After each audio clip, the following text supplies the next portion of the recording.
This podcast should not be considered as medical or legal advice. If you are looking for such advice, then do contact a professional. But please find someone that has a brain and can think critically about what's going on in the world today.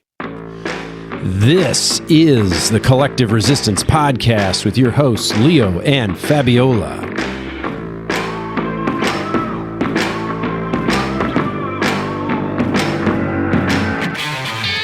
We will be discussing why we find ourselves resisting the narratives of the common collective, as well as why the common collective resists new information.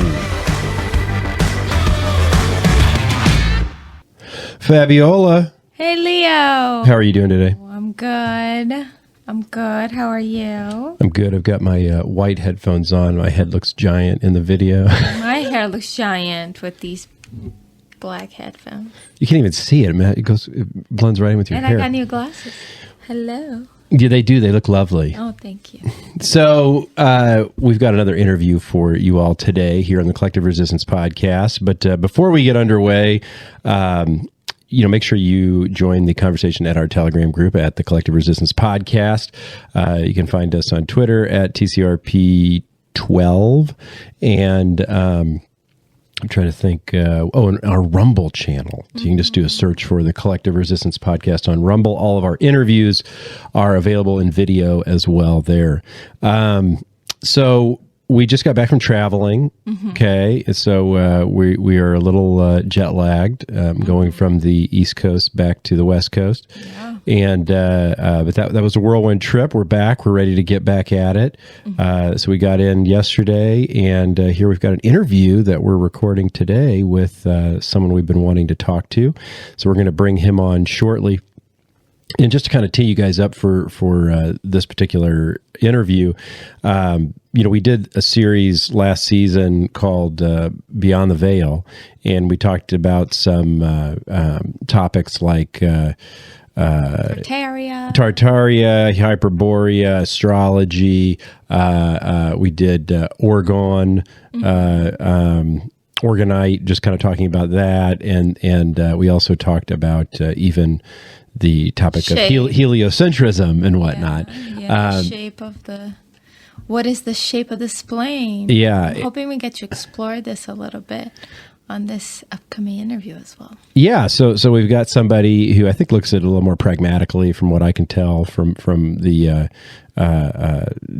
interviews that I've consumed from him, as opposed to people like Dave Weiss that we had on, who is clearly in the tank for his ideas. This gentleman's more of a researcher, mm-hmm. As opposed to somebody like Dave who thinks he's got it all figured out.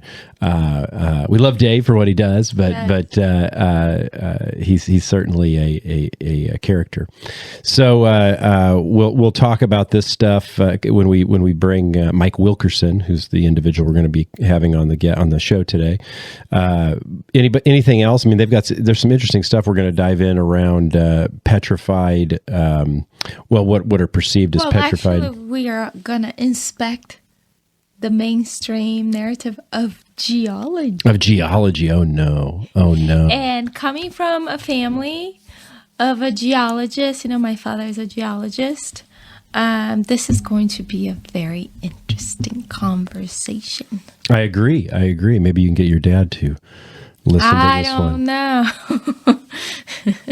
We can have it translated to Portuguese for him so that he can get a better so grasp. What do you think about biogeology and most of the stones out there maybe not being made the way that we were told? Yeah. Anyway, it should be really interesting. We're excited because it's a less, in the weeds as far as the climate that's happening in the world today with all of the events. This is more of a fun thing to just kind of dive into. I don't know if it's going to be as in the weeds as you're thinking. I think it's going to relate to a lot of what we've been talking about. No, I'm saying like it's just not. Okay. I'll just say okay. Okay, I'll just say okay. Fabi and I come from things from different perspectives, and that's good. I'm way ahead of Leo. We hope that makes it entertaining for you guys. So, all right. Well, here I'm going to bring Mike on, and then we'll introduce him. All right. Well, Mike Wilkerson is here, and I'm going to go ahead and do a short intro for Mike. Mike has always had a knack for asking unconventional questions. As a teen computer hobbyist turned hacker in the early 80s, his thirst for knowledge led to wild adventures with some of the top hackers in the nation. But in 1985, the fun ended in a brief incarceration after being caught for his infiltration of computer servers at Microsoft and three other Seattle area companies. Though he has walked the straight and narrow since then, Mike's propensity towards questioning the unquestionables has never waned. In the decades that followed, he morphed from a mischievous hacker to a benevolent backcracker. For the last 11 years, Mike has lived and worked as a chiropractor on the Costa Blanca in Spain, where his mission is to improve the health of the world one spine and mind at a time. Mike is a father of two, an avid hiker, a health crusader, artist, budding author, and mapper of rabbit holes. He is also a purveyor of the nascent academic disciplines of biogeology and Titanology. As a part-time independent researcher, Mike has focused primarily on alternative history, non-standard cosmologies, gigantism, catastrophism, and rapid petrification. He has also devoted a great deal of time to the study of the heart, its true structure and function, and made numerous videos on the subject of petrified heart stones. His extensive research on petrified titans and organs can be found on the YouTube channel Stellium 7. Welcome to the Collective Resistance Podcast, Mike. How are you? Very good. Thank you. Pleasure to be here. Yeah, we're excited to have you. And just so everybody knows, Mike's got quite the different areas where you can find him. He's obviously, we mentioned the YouTube channel. You also have an Odyssey channel, a Telegram chat group, a Rumble channel, BitChute. You've got a Patreon. You're really well covered. We're going to give all those links in the show notes so people can. I don't have a link tree though. I You need don't to do that. We'll talk about trees later, okay, Mike? Definitely. So, given that intro, Mike, can you kind of describe for us how you make the transition from hacker to chiropractic doctor and biogeologist, and also maybe define biogeologist for people? That may be a new term that a lot of our listeners are not, as familiar with. Yeah, well, it's a term I made up, so it's not something they're going to find in any academic books, right? I did on Wikipedia, and I was like, I'm not sure this is it. It's on Wikipedia, really? Yeah, It is a thing, yeah. but it's really Really? it is really a fake description, I have to say. I haven't even noticed. You I'll have to check that much out. better description. Yeah, no, I like to coin words that I think are needed that don't exist. So that's one of them, and the other was Titanology, and those are both love related. that. Those are both related to subjects that I've been looking into for the last 4 or 5 years, and yeah, how did I make the transition from hacker to? Well, I had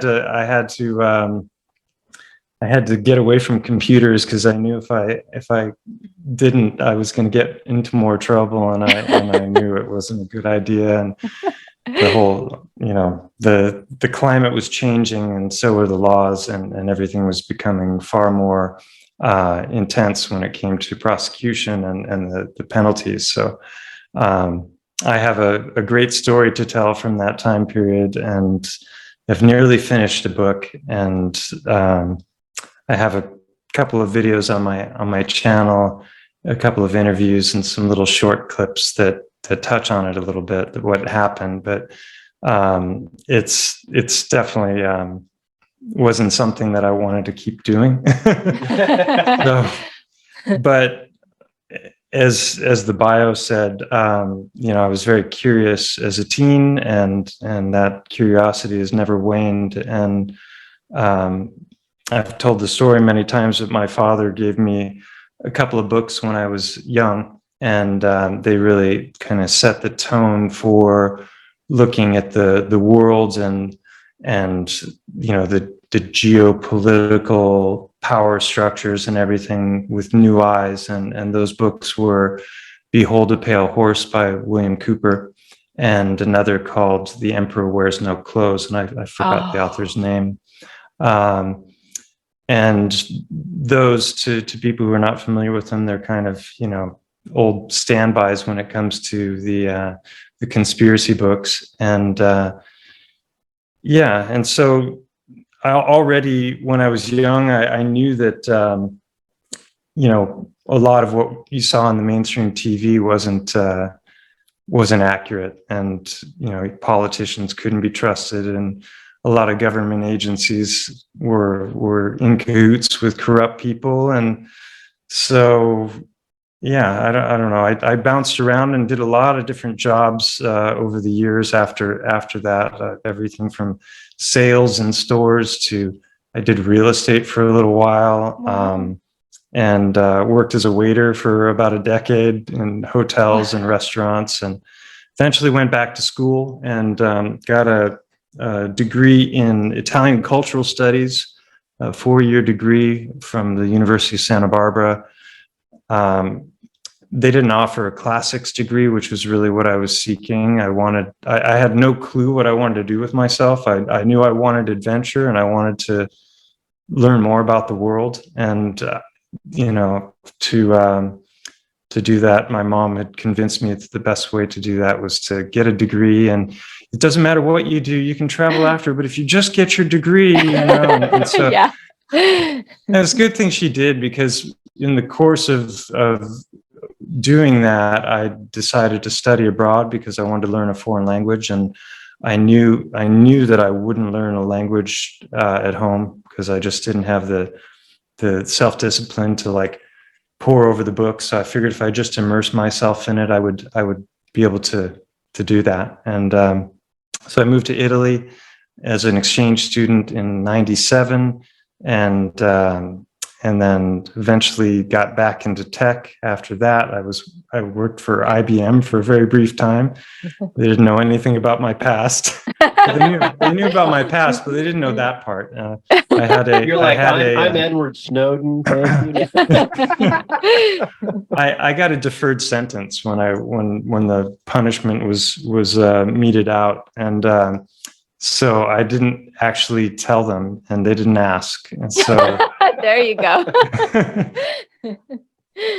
So Mike, given that there's a lot to dive in around your bio, is there a way to focus the conversation related to alternative history, non-standard cosmologies, catastrophism, and rapid petrification? Are these all interconnected in your mind, or are these kind of all separate? Actually, anyone who goes to my channel that isn't already familiar with a lot of different subjects like what you just mentioned and other things that we'll talk about later, I'm sure, they would probably just assume that I'm the crazed conspiracy theorist with the cork board and all the circles and the lines and it's like, this is connected to that and that's connected to and that's how Hollywood always wants to portray these kind of people who are questioning and pulling back the veil and are not interested in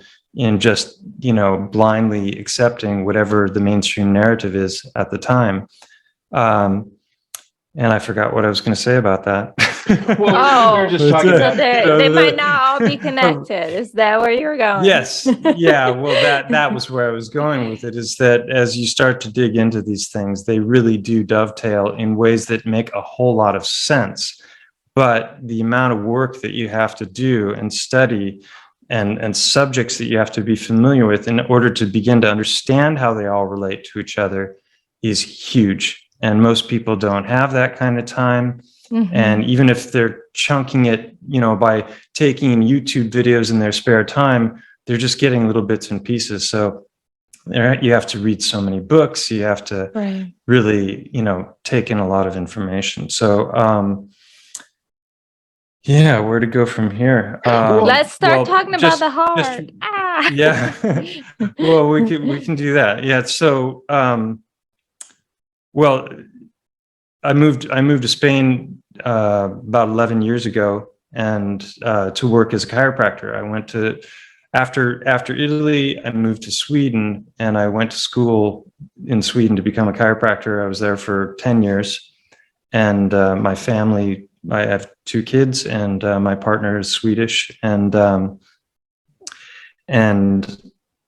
it was wonderful there for a while, but I was really longing for a more California-like climate, and I missed the mountains, and I wanted adventure, and so we uprooted our kids, and moved here to Spain, and I lived here for 6 or 7 years before I started to get onto these subjects, which we'll be talking about this evening.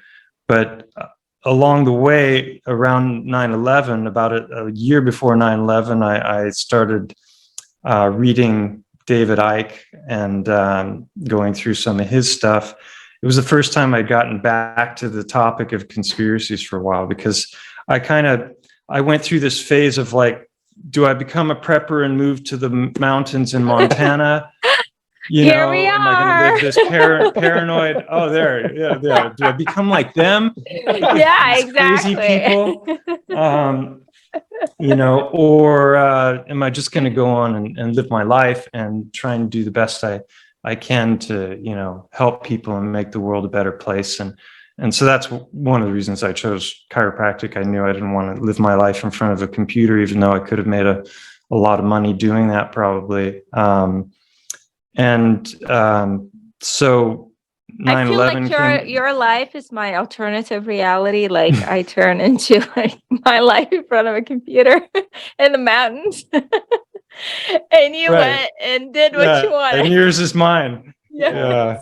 No, it's so 9/11 came around right around the time my daughter was born, and because of the books that I had been reading, I just kind of been taking up these subjects again, because I was starting to really get curious about what's going on in the world, and who's behind what, and so that was a real eye-opener. And I saw through the BS of that event, from the get-go, and the more I looked into it, the more I realized that none of it held up to scrutiny. There weren't just problems with some of the story. It was like none of it held up. And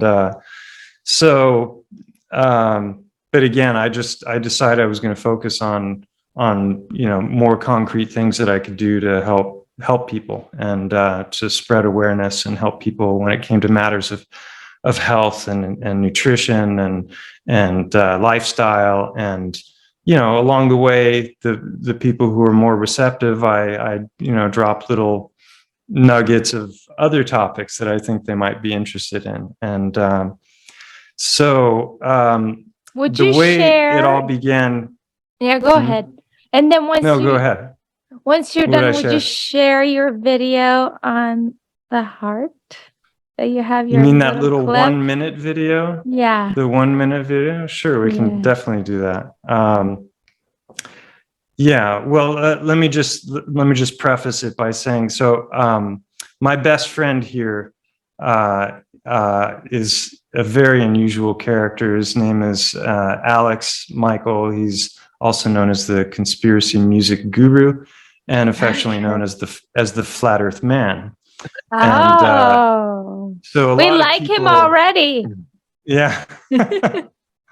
Yeah, flat earthers, but people often wonder if I'm a flat earther, and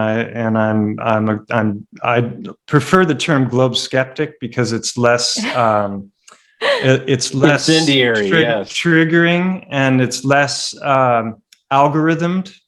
We're definitely going to talk about that. Yeah, because I saw early on, especially when Google went to Congress and specifically said that they were going to be going after subjects like that.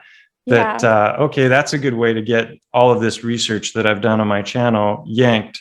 Yeah. So it wasn't that I was avoiding it; it was that I was taking my time and trickle feeding, and even from my first video, people who are aware, kind of could clue into where I stood on things, but a lot of people don't really understand. And so, yeah, globe skeptic, I think, is better. I think ultimately that it's really a false dichotomy between sphere and flat, and it's just a way of getting people arguing amongst themselves, and that really the nature of our reality is far more complex and majestic and fantastic, especially our history of this realm. On that topic, I something that dawned on me right before we had you come on was that we did an episode a couple weeks back about ivermectin, and ivermectin was like the Never met him. but it was like the antithesis of the pandemic and the vaccines, right? And we've we've always kind of been in the skeptic of ivermectin because we just don't believe in big pharma at all. And so we did an episode 2 weeks ago about, is ivermectin really the other side of the same coin?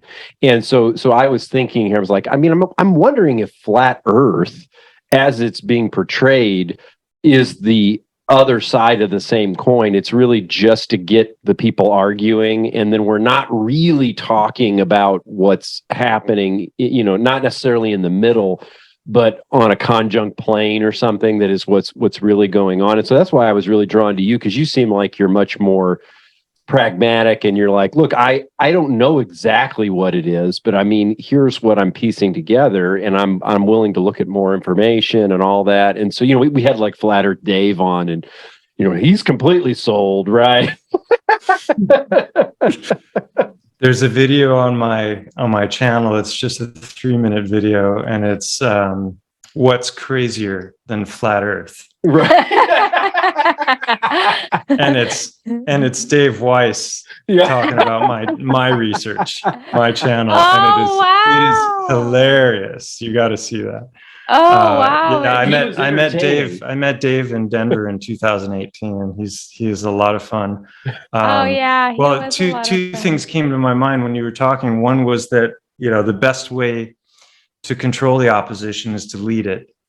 Right. So you're always going to have, if you know that information is definitely going to leak out, or you want to control the timing of when it leaks out, you're going to have agents in place, and you're going to do your best to control both sides of the coin. And so, have you seen the Space Busters stuff?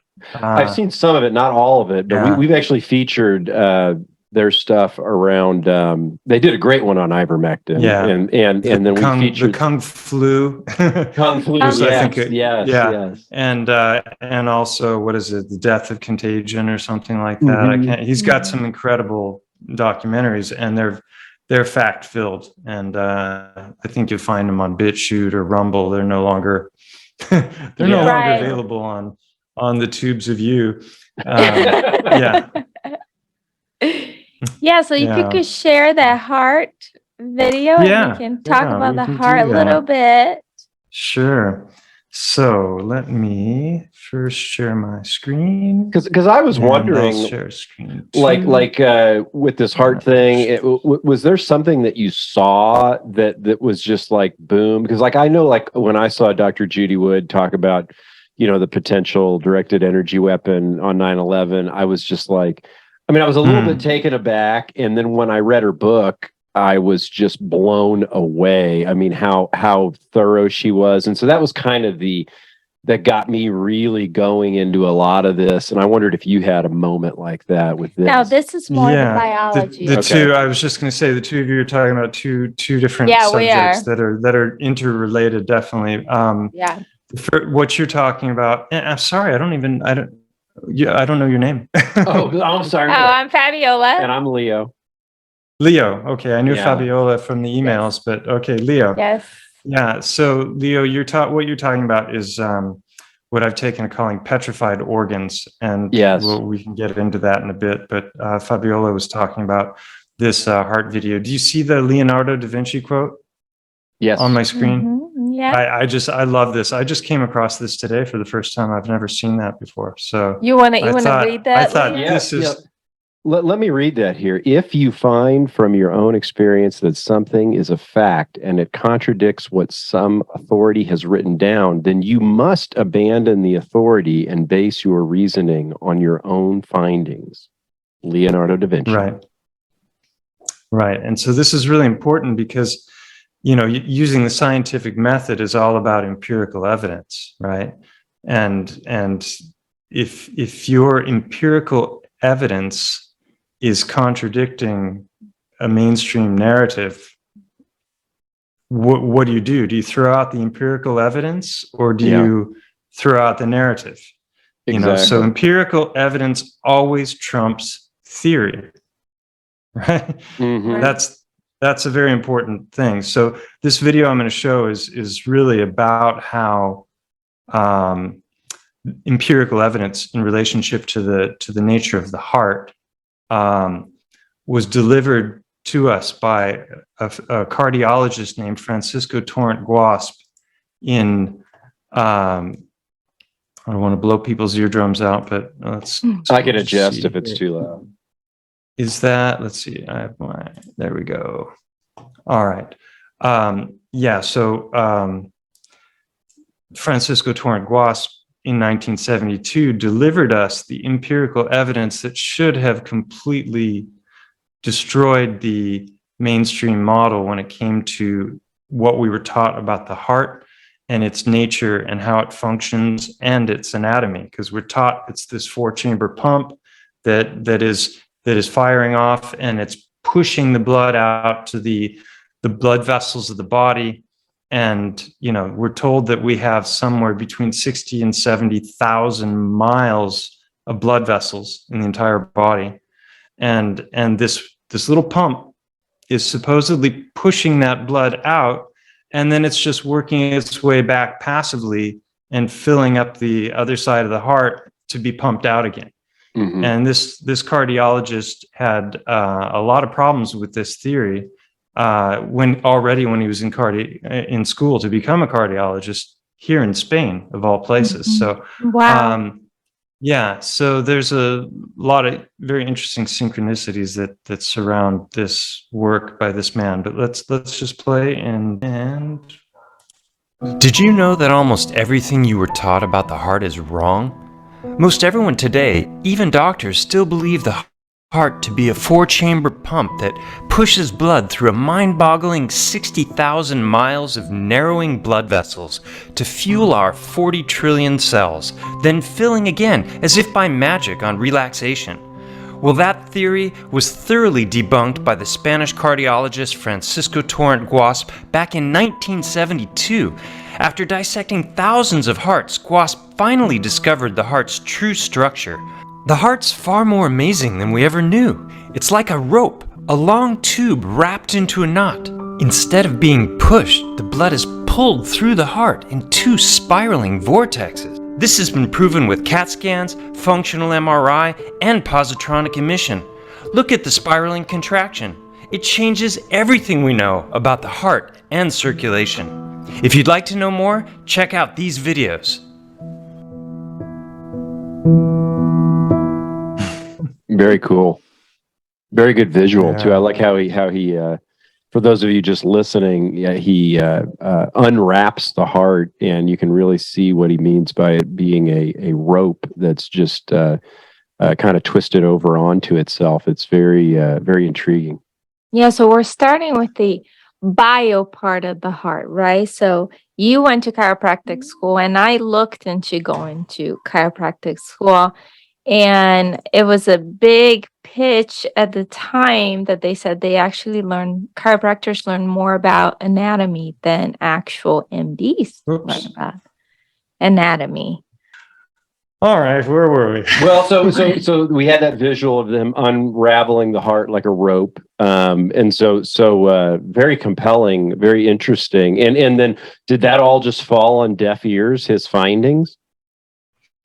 Yeah, he was much maligned for many years and mocked, and he had a couple of prominent cardiologists that really went after him and did their best to muddy the waters when it came to what he was trying to share. And it wasn't until 25 years later that an American cardiologist was speaking to him at a cardiology convention, and he explained what he had discovered, and it blew the guy away, and he started talking with other people, and that was when it really started to take off. And I think he was nominated for a Nobel Prize, but he didn't win it, and you have to be alive to win it. So But it was monumental. It changes everything we understand about the heart and how it functions. And So how do you think that happened? So our podcast really started off the whole like virology research. I mean, we heard Cowan talk. I heard him talk one day and I'm like, wait a minute, it was right at the beginning of the pandemic. And I said, if every expert out there is wrong about this, are they just lying, or are they don't want to see it? I mean, and then we find out about the heart. We read Tom Cowan's book, Human Heart, Cosmic Heart. And we're like, how does that happen in scientific circles? Like, you are in the chiropractic field. Because it's an old boys network, and it's all about narrative control. And when you trace it back, you get to the Rockefellers, and you get to, families in England, and you get to societies like the Royal Society, and it's all about gatekeeping and narrative control.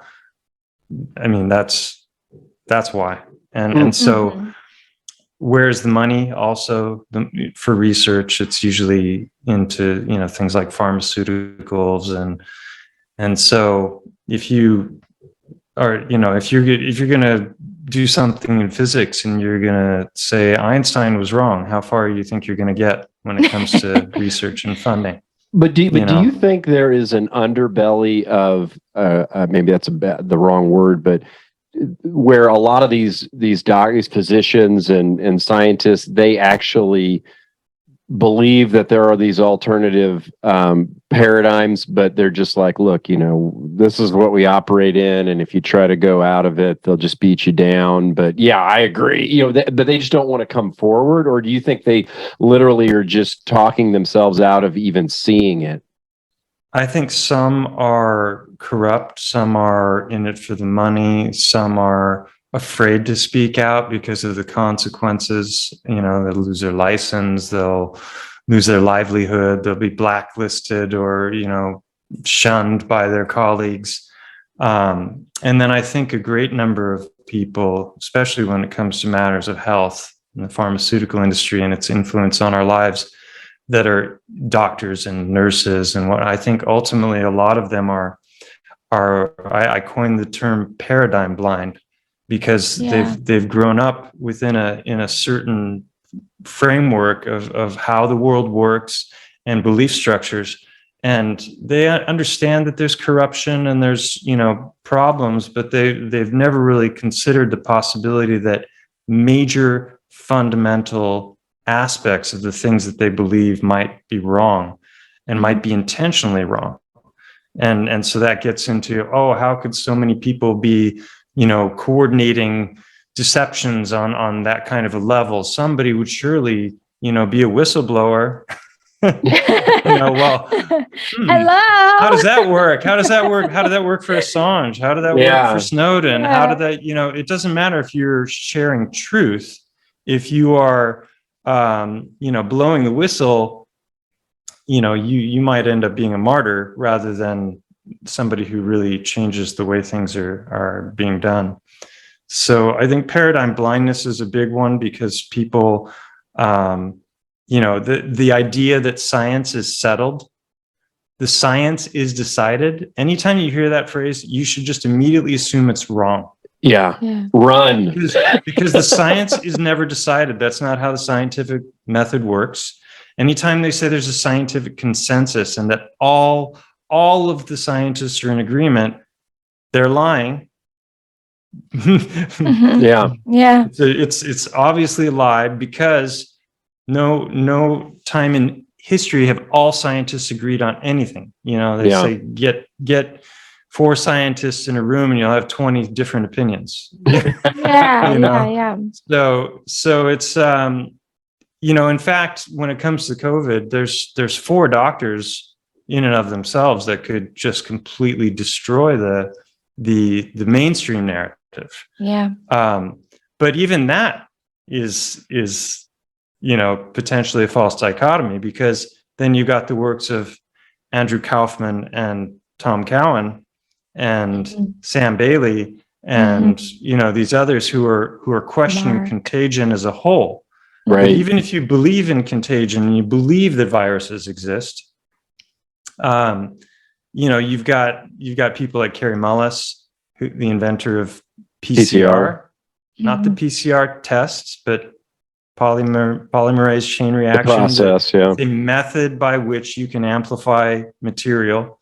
And he specifically, in multiple interviews, said it should never be used as a test because of all of the false positives it yields if you overcycle it. Yeah, which is exactly what was done, through the pandemic. It's also the first time that you've got huge numbers of healthy people being tested to find out if they're sick. We used to call people who were symptom free, like, we had a word for them. What do we call them? Oh yeah, healthy. Yeah, AIDS was the first, right? Right. AIDS was the first wave, and then and Carrie Mullis also called out Fauci in his nice role in that whole thing when it came to AZT. And is it possible that the treatment might have brought on acquired immune deficiency symptoms, rather than HIV, virus, which was what was postulated because the science was decided. Right. And then you look back on it, you find out, there's a lot of fishy stuff on that subject. Then you got Robert Malone. He's another one of the four I was going to mention. One of the inventors of the mRNA technology. He's been screaming from the rooftops for at least 2 years now and banned from everywhere, every social media there was to ban him from. But he took the shot. I worry about. So this again, it's like you get back to how much of this is narrative control and how much of it is gatekeeping, and it's really hard to know. And then you've got Yeadon, with Pfizer, the which high he level. came around. Yeadon came around. Has he come around to the whole "our virus is even a thing" thing? Yeah. Okay, he seems open to it. He doesn't. He's still in that camp, like he doesn't think that it's that important, which I find a weird stance that it's not important if viruses are real or him and Christine Massey exchanged several emails. You probably heard of Christine. Who? Right? I didn't hear. Christine Massey, she was the one that started the work sending all the FOIA requests around the world. That was incredible work. Yeah, that was done here in Spain as well, and the Spanish government actually admitted in whatever it was, Parliament or whatever, wherever they do their thing, that it had never been isolated in any laboratory here in Spain. Wow. So that was pretty interesting. That is astounding.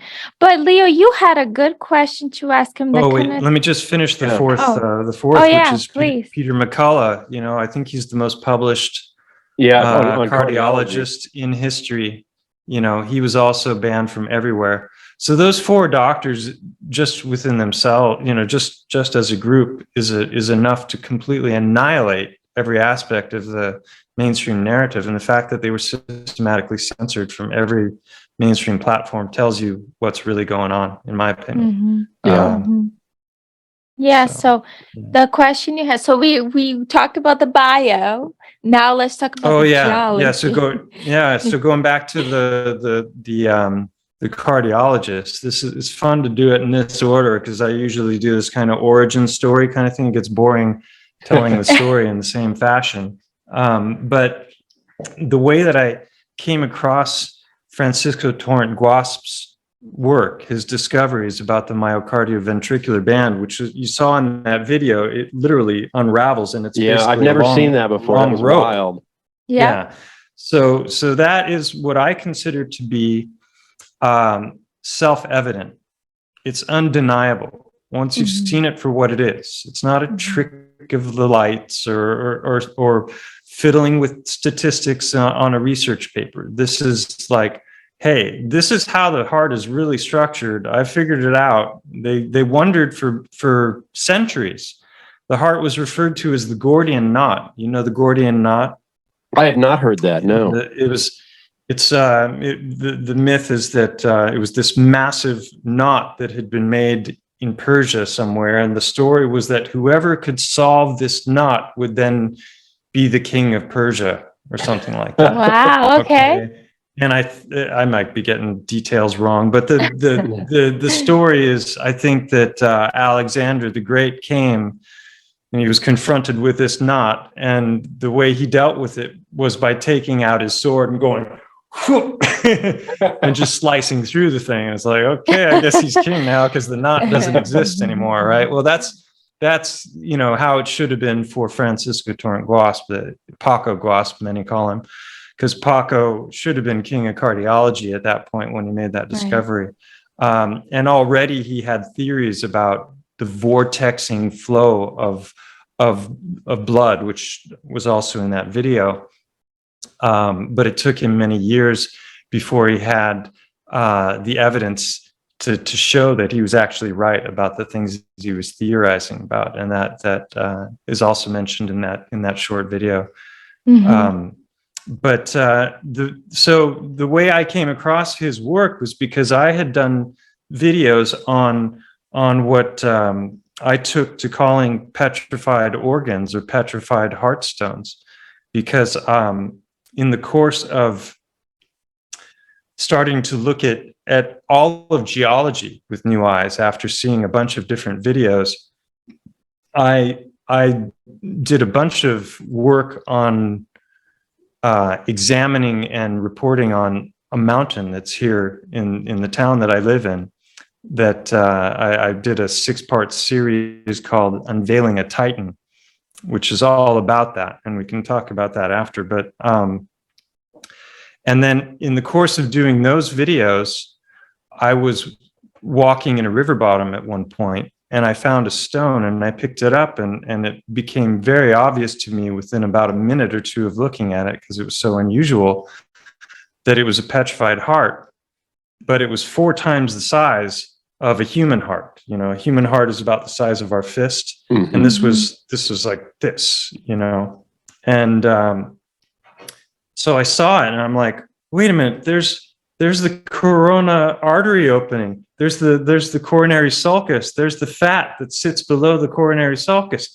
There's the aorta and the vena cava openings right where they should be. And I could see inside, there's chambers inside. Like it was mind blowing. And already just seeing it within a couple of minutes, I recognized about 8 different features. Now mm-hmm. That's already a lot if you're considering mathematics. Like, what are the odds of finding a rock that looks like a heart and then has like 7 or 8 or 9 specific anatomical features that a heart would have in the right place? Mm-hmm. Now you've got to, like, wow, that's already kind of crazy. So I got that thing back to my office, and I pulled out my anatomy books from school, and I started looking at the anatomy books. I already knew the heart's anatomy pretty well from college. But looking at the details of the different structures, I found several more features. And then eventually I got an endoscopic camera, and I got in there and I started looking inside the chambers, and there were additional features, not just the chambers themselves, but features in the chambers. So wow. that one stone is up to over 20 anatomical features now. So now, Mike, you're saying like the stone, it wasn't solid. You're saying there was a hollow aspect to it, or? Do you have a picture? No, it had chambers inside. I can bring the stone. Oh, yes. Even better. Yeah, that'd be great to have that visual.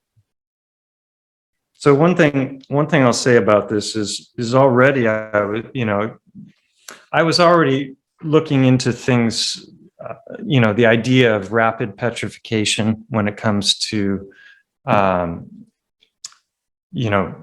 things petrifying or fossilizing in a much shorter period of time than we were taught. Because in the mainstream geological narrative, they tell us it happens in time frames of tens to hundreds of millions of years. You can ask my dad about that. He would tell you.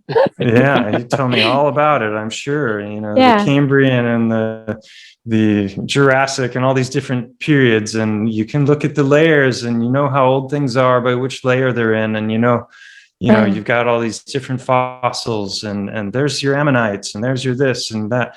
So, and we're all, even in high school and, lower grades, we're taught that you find the bones, but you don't find the soft tissue because that all gets broken down by birds and animals that are eating away at it, and larvae and bacteria and whatnot. So that keeps you from ever finding like petrified soft tissue, except in only the rarest conditions, right?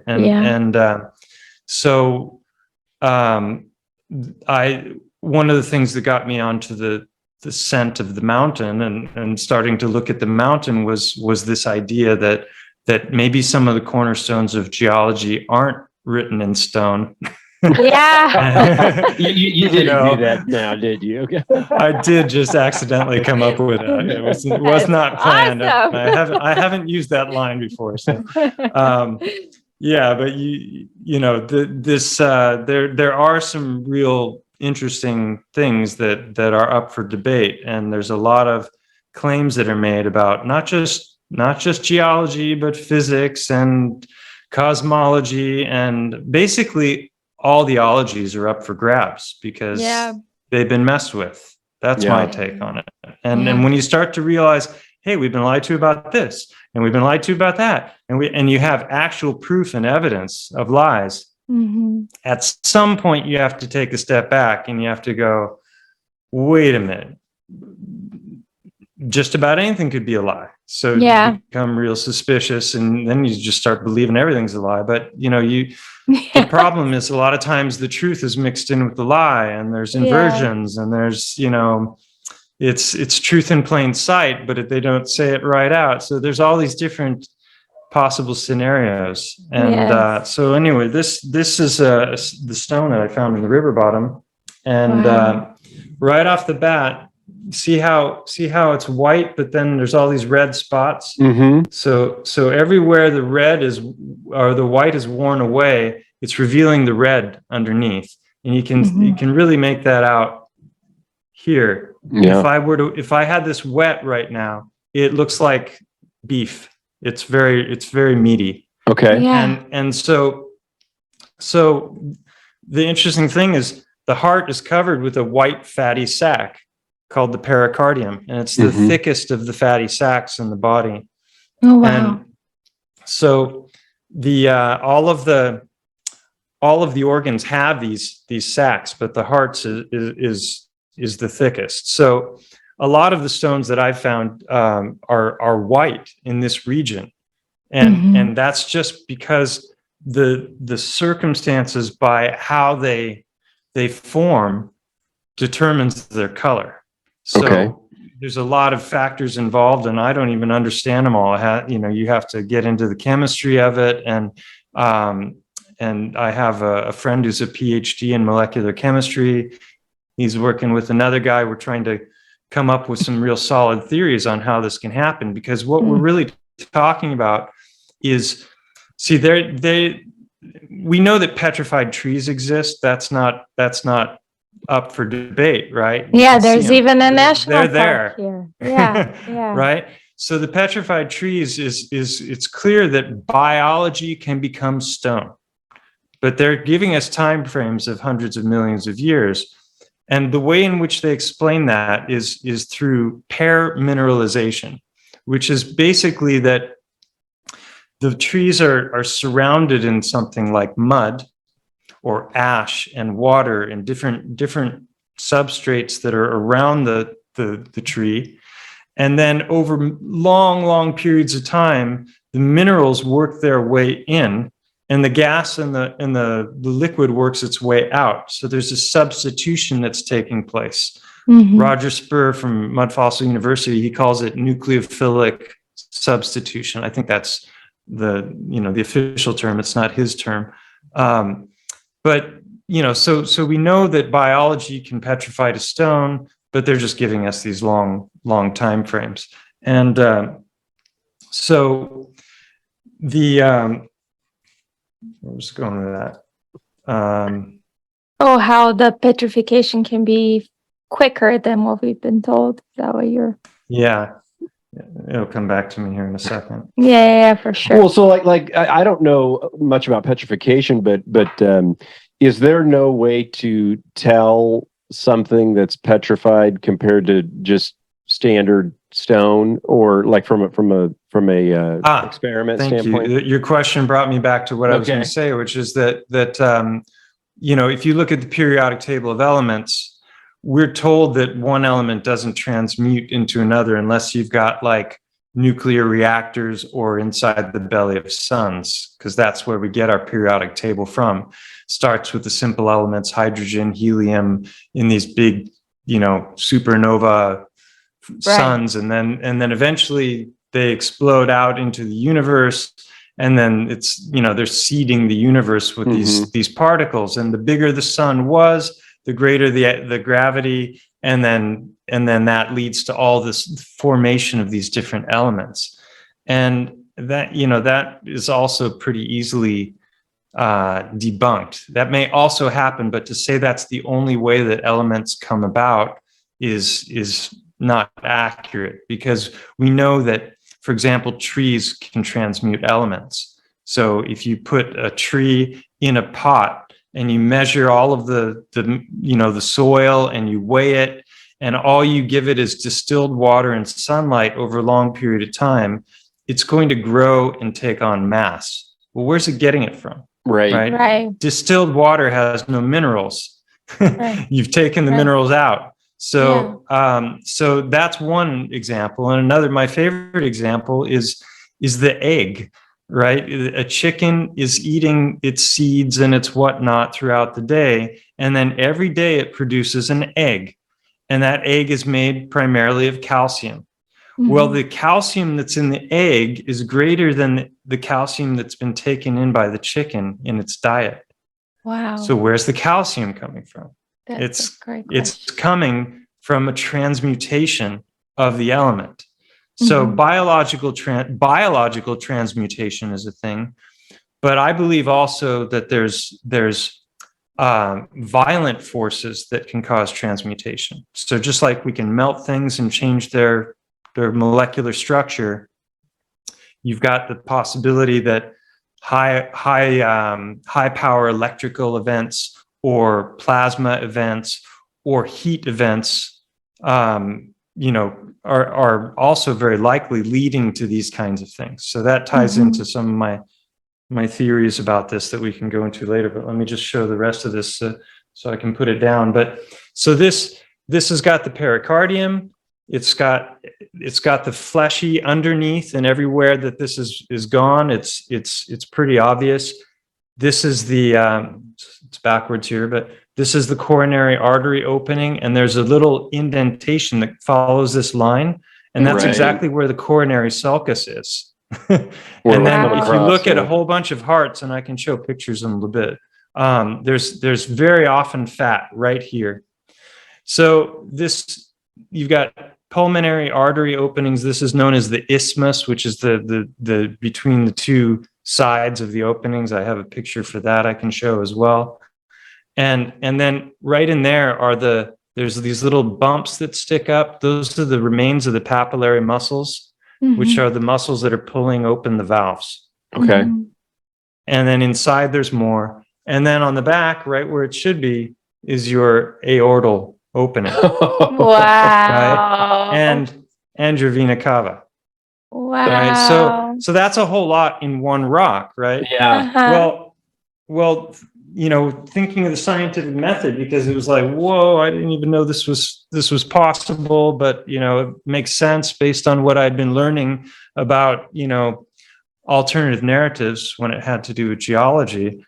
So I thought, well, if this is a real thing, it should be repeatable. I should be able to go out and find others that exhibit these features, and that's what I did. And let me. Well, actually, before I'll just show you. Once I kind of finish explaining the basics of this, I can put on a video and just show how many of these stones I've found, because it's unbelievable. So it took me a while, but I started to recognize that there's a reoccurring pattern where the stones take on a harp shape.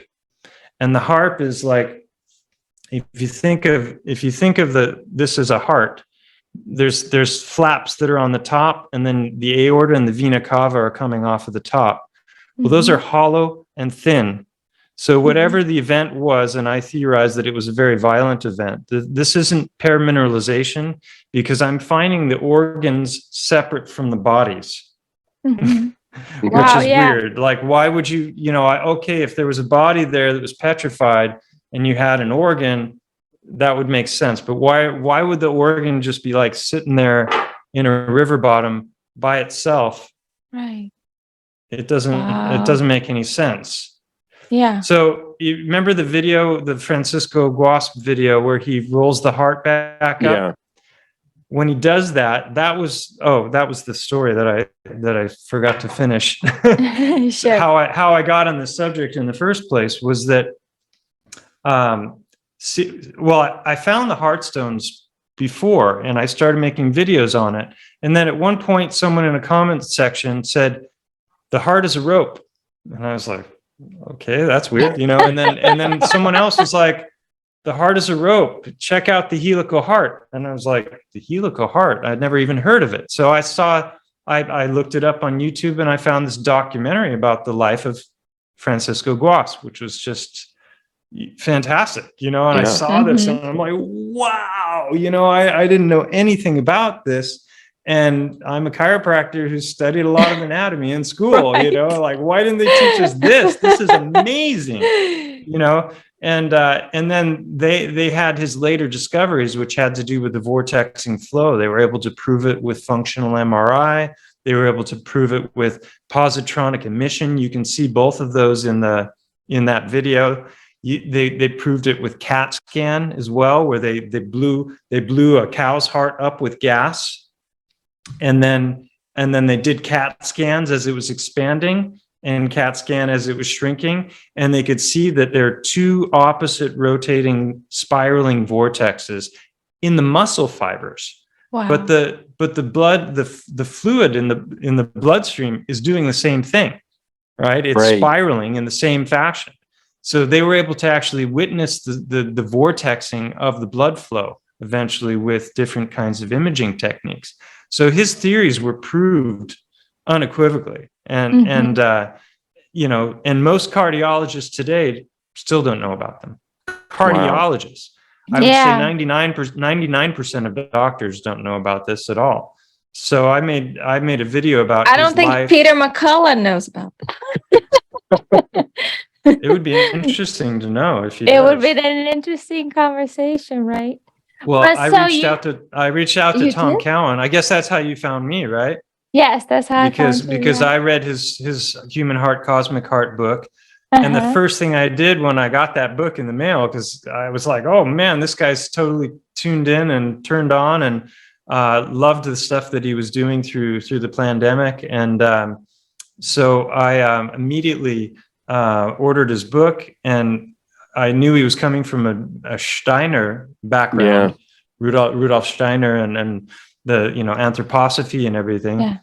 And Steiner knew a lot about the heart. Yeah. And one of the things that he said, I can't remember the other things, he said, in order for a person to really wake up to the true nature of what's happening in this realm, you need to do like these three or four different things. One of those things was to know that the heart is not a pump.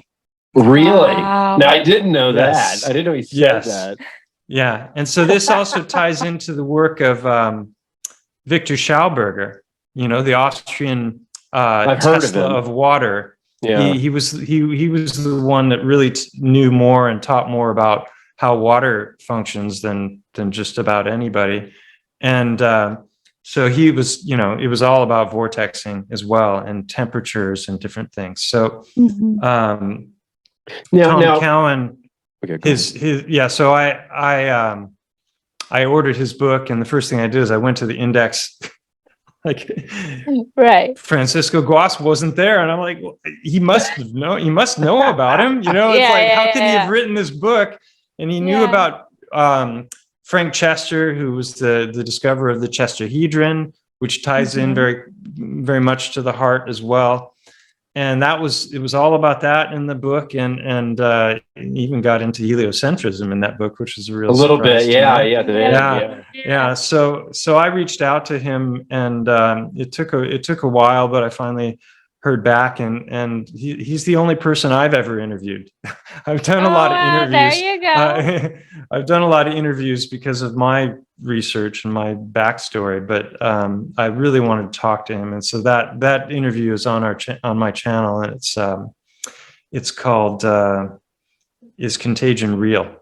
Yeah. And Right. it was a really fun conversation because we touched on viruses, we touched on GWASP and the nature of the heart, and then in the end we got onto this subject of the heart stone. So in that video, go ahead. Oh, you're going to share the pictures of the heart that you had so we could compare with the stones. Yeah, let's do that. So, and then Leo had a good question about direct energy weapons and the theories behind what you were finding. We would love to hear that. Yeah, well, directed energy weapons, pyroclastic flows, which are, these ejections from volcanoes that can be up to 1,500 degrees Celsius. They can move at the speed of sound. Then you have plasma events, that could be a real thing.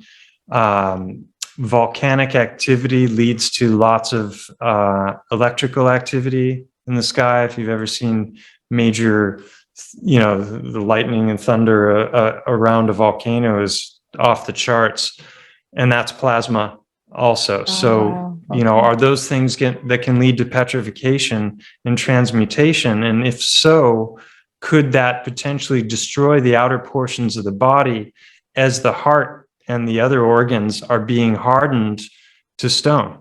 That was my theory, because I found the empirical evidence first before I ever had any. It wasn't like I had some crackpot theory and I was going out cherry picking, trying to find, evidence that proved my theory, because that's what I've been accused of, is that, you're just finding the rocks that fit your harebrained idea and you want to, want to believe it. And so you're looking hard enough and you're finding it. And that's not what's happened at all. Quite the opposite. And you talked a little bit. You talked a little about that phenomenon, of finding the data that kind of suits what you're doing versus continually looking and making sure that there are differences or features, and challenging your own theory and trying to break your own theory. That's what science is about. Yeah, that's what we're supposed to do. Right. Yeah, and it's supposed to be repeatable. It's supposed to be scalable, ideally,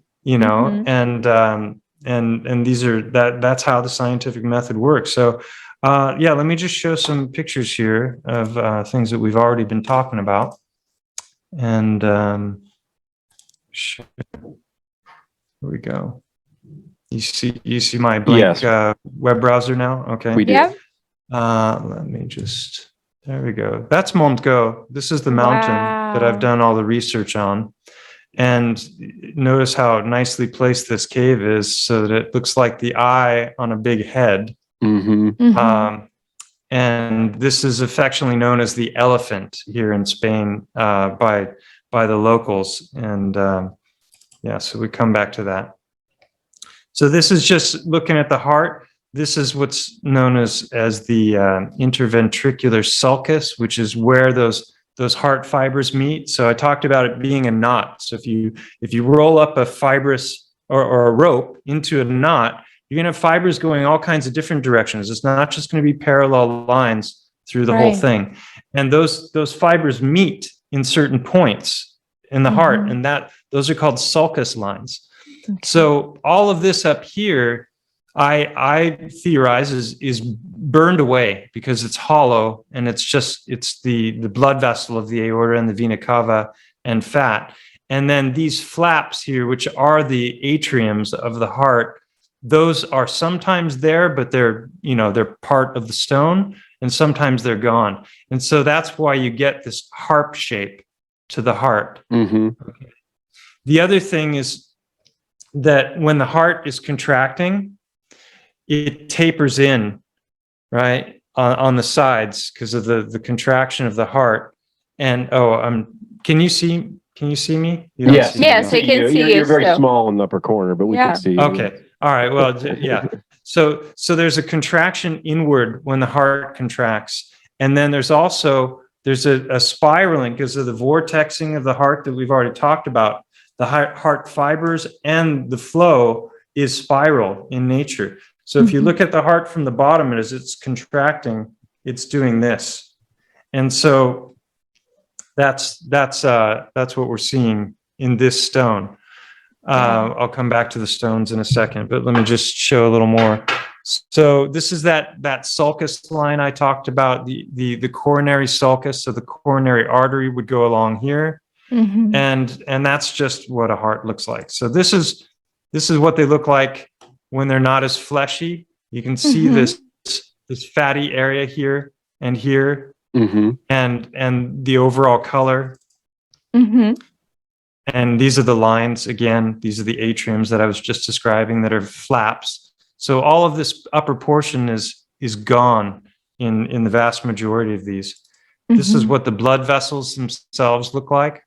A lot of the stones that I've found have these fractal-like blood vessels in them. Oh, wow. Look at that. Which are visible. And then, so this is looking from above down, and this is, let's see, that's the left ventricle. So this is from the front, and this is from the back. And so you see there's these telltale lines that the heart exhibits.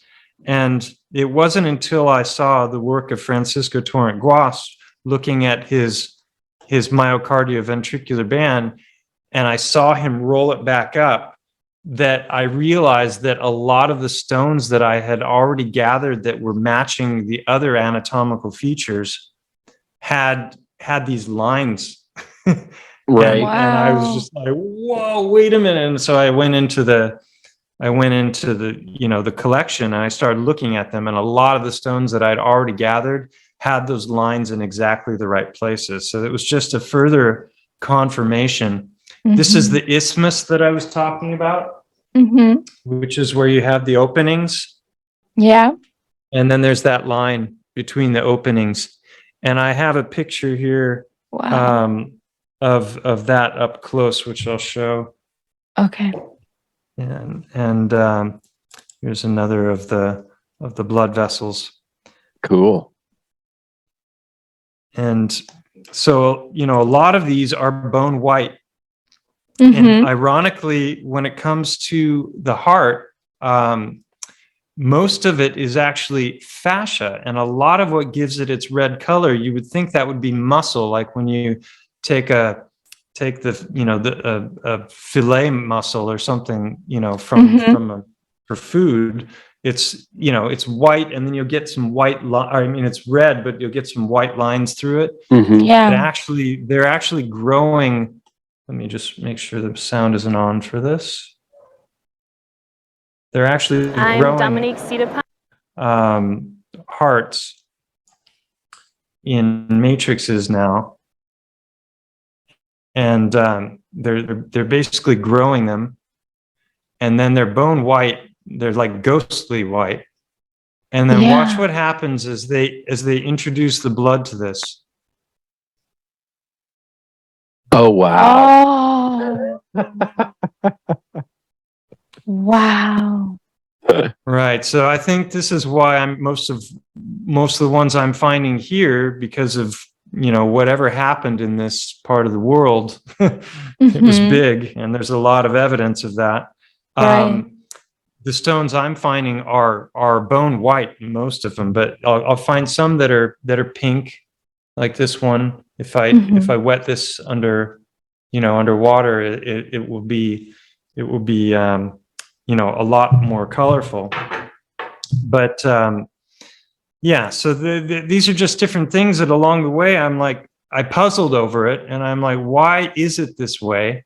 And then I started to realize, that there were reasons. So if there's some kind of a massive electromagnetic event, then isn't it possible that maybe the iron that's in the heart could be pulled out?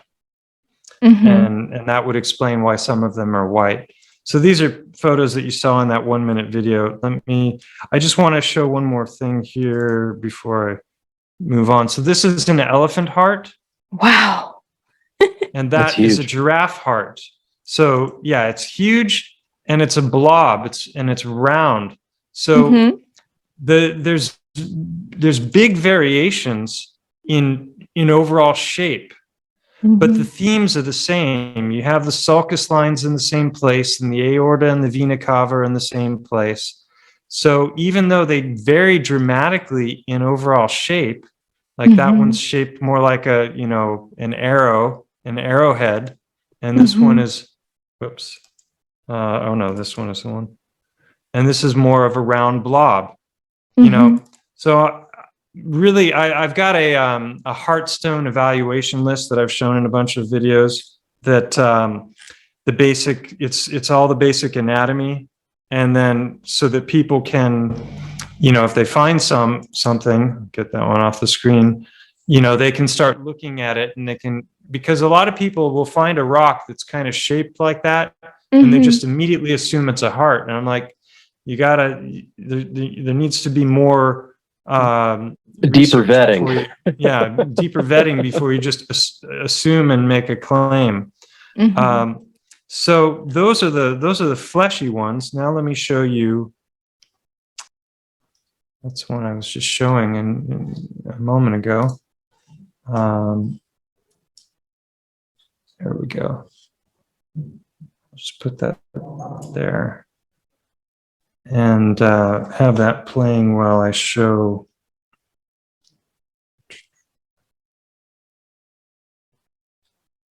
Heartstones on parade. Here we go.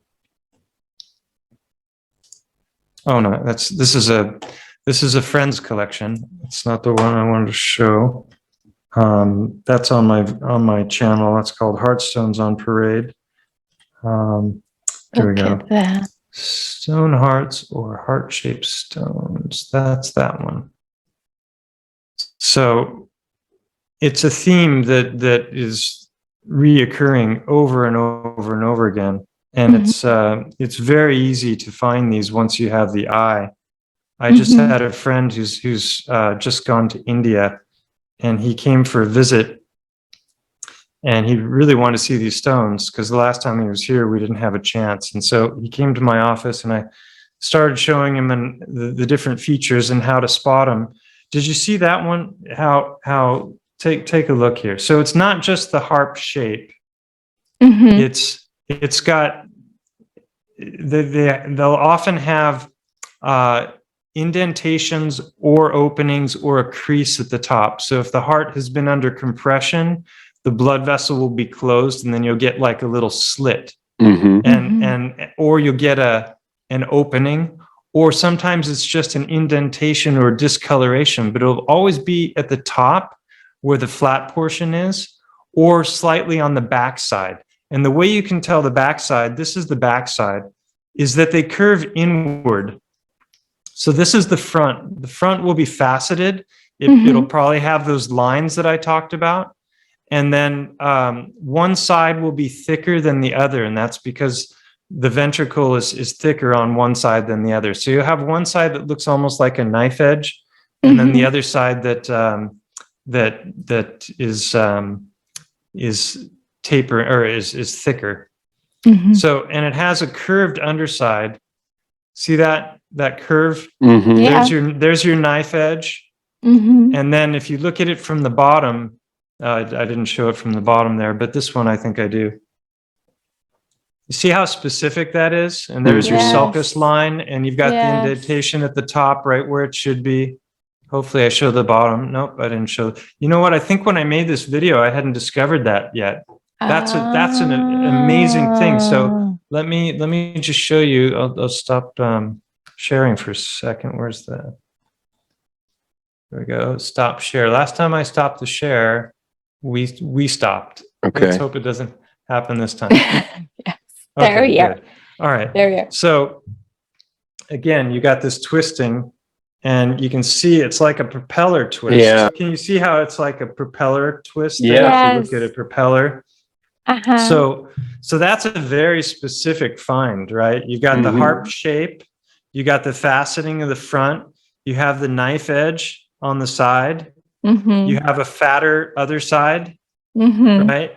You have indentations. In this case, it's an indentation and a discoloration that you can see at the top, right where it should be, right?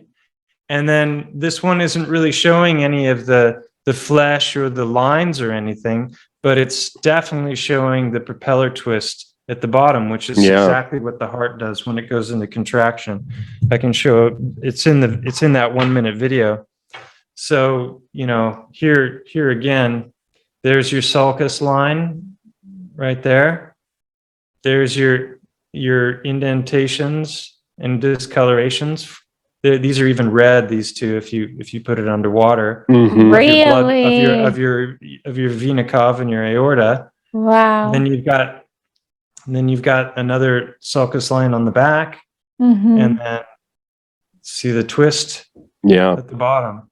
So how many features is that? That's like, from a mathematics perspective, to accuse of cherry picking. Well, if I go out live and I find a bunch of these, and then they'll say, well, that's just how rocks break. They've broken off of bigger pieces, because that's the mainstream narrative, is that you have your sedimentary layering. Things have been compressed over tens to hundreds of millions of years, and then lumps of clay have gotten compressed in those layers and created rocks that are between sedimentary and more metamorphic, but are not fully metamorphic stone yet.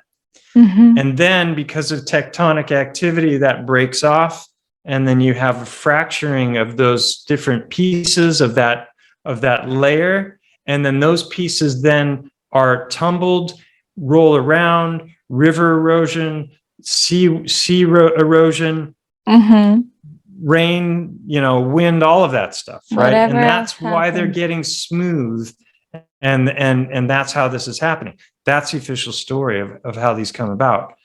And I just ask anyone, like, based on what you've already seen, does that really make sense? Yeah. Well, that through random erosion, you're going to, this one again, if underwater, is just, it's just a beautiful. Mike, I have said for years that I think that if we could meet a statistician and walk them through a lot of these things across virology, across all these different topics, and say, okay, well, understanding that some of these things can be explained away, what are the or they're maybe not as firm on their own. What about the existence of all of them together? What does that look like from a statistical perspective? But I have never found anyone interviewing a statistician, and probably a statistician doesn't want to admit those things for the same reasons. You know what I mean? You could interview a card player or a backgammon player, right? Good point. Because I played a lot of backgammon in my life. It's throwing the dice, and it's like, what are the odds that I'm going to get the roll that I need? What are the odds that I'm going to get that roll 2 or 3 times in a row? Like, I need double sixes 3 times in a row to win. Well, 1 time is 1 in 36. Twice is like 36 times 36. I don't know exactly, but it's like already the second time, it's like exponentially more difficult. Massive jump, right? Yeah. So if I say, okay, I want you to go out and find a random rock. I want it to be shaped like a harp. I want it to have in the fatter portion on the top, I want it to have indentations or an opening or a crease. I want to have lines going in this particular direction, the length of it on the front and the back. I want it to have a twist at the bottom. It's like every time I add something to that list, it should become incredibly more difficult to find. Like, how hard is it to find an egg-shaped rock or disc-shaped rock, every beach is littered with them, right? But to find something that has all of these specificities and to see that it's matching so perfectly with heart anatomy, that's when you have to start wondering what's going on. So this one I sliced open. I've got a video called Slicing Heartstones. I've had them CAT scanned. I've sliced them and polished them. I have one video called Broken Hearts Tell Tales, where I go out into the field and I find the exact same kinds of stones with the exact same features, and I smash them against rocks and break them open. And you can see that a number of them have chambers inside. Some of them are white on the outside, but when they break open, they're red. Right? It's like, that's interesting, And some of them have the remains of the papillary muscles. It's nuts how many of the synchronicities are lining up. So this one I went and you can see again, there's the knife edge. There's your fatter side. There's a slight curve to the underside. Up here at the top, there's your creases for your aorta and your vena cava. At the bottom, it's not so pronounced, but you can still make out the twist. Right. So I sliced this one open, and I'll show you the polished side first, because this is, I don't know if you can really appreciate the color there, but it's reddish here. And you see that? That's quartz, and it looks like a tube. And I didn't polish the other side because I wanted to save that tube, because it's very pronounced and it's going the length across, right? So that I theorized in biogeology and titanology. And titanology, one of my theories is that all the different kinds of fat petrify to quartz, and different kinds of quartz depending on the composition and depending on the prevalence of blood. So you can have quartz that looks brown, red, and you can have quartz that looks bone white, and everything in between. And so ligament, tendon, disc, fascia, all of this stuff in my theory petrifies to quartz. And so the outer portions, that's why they're white, because it's surrounded in the fatty sac, the pericardium. And then you're going to have blood vessels inside. So that's just another one of many. So now, do you theorize in this past, or whenever something happened, cataclysm or whatever, you theorize there was no stone, and everything came from, biological material? I'm starting to get to the point where I'm wondering what is stone? Is there really any stone, or is it all just biology that has become stone? And obviously we can see lava coming out of mountains, right? Yeah. We can see volcanoes actively producing lava. That lava flows. And it's all, mishmash and curvy. Doesn't cool in straight lines. Right. Right. Going back to, we were talking about Devil's Tower. I can't remember if we'd started the recording yet. I don't think so. Yeah. I don't think so. But, those Devil's Tower is, a lot of people think it's a tree stump. Some people think it used to be a mushroom. Some people, Roger Spur thinks it was an Achilles tendon of a Titan. There are all these different theories about it, and they're interesting to ponder. I think it's most likely tree stump. That's my best guess. But the mainstream narrative on it is that those basalt columns were from cooling lava that was ejected upward and then cooled magically in this honeycomb hexagonal columns hundreds of feet in the air. And I say, wow, that's a wonderful fantasy, nice fairy tale. Show me any example of it happening on video. Yeah. Right. Show me any example of an in between, you know, Yeah. where you've got the basalt, and then right next to it is the non-hexagonal cooled lava. You know, there's so many things wrong with that, and it doesn't match up with our empirical Anything experience. reality, yeah, like the Yeah. virus story. So if you were to paint the story that created these petrified hearts, I mean, if you were to paint what this plane is and how the story happened at this point, because I know that's probably changing, ever changing with your discoveries, what would that story be like?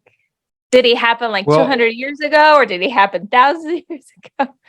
Yeah. Well, when it comes to the heartstones, I've coined a I call it boiled egg theory.